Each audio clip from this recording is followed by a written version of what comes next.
It was a road traffic accident on my way to Azare from Bauchi. The tire of the car busted and we hit a very big neem tree.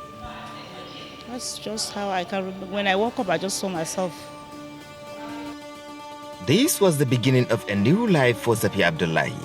One event that has changed the perception of new life and how others will relate with Zapi Abdullahi. To be honest with you, first 2 years was a trying period. Because all of a sudden, you find yourself, you cannot be able to do so many things that you were able to do. You cannot walk, you cannot, so many things.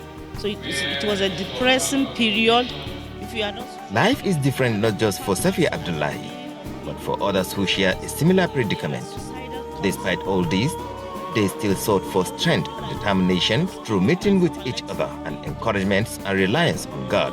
It happens to me after my final year registration at University of Maiduguri on my way back to Bauchi. As I told him, some few kilometers away from Dematru before Fatesco. But after when my condition improved, because initially I cannot even hold a pen, talk less of writing.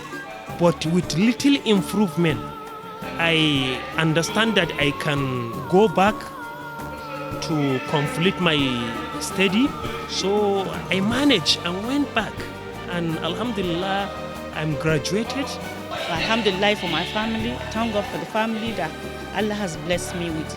They encouraged me. My mom, my late dad, my brothers, everybody was around me. They gave me the courage, the energy to pick myself up, dusted myself up, and start a new life. In spite of all these efforts, inclusion into normal daily lives still remains a major obstacle. So it's very painful when you are viewed as somebody who is no longer useful to the society. It's very painful. Perception of our people, the way our society perceives people with disabilities. Even our tradition is discriminatory. The USAID is adding a voice to the daily hurdles people with disability have to jump every day through its funded state-to-state project in Bauchi, which engages stakeholders with the aim of finding a way forward.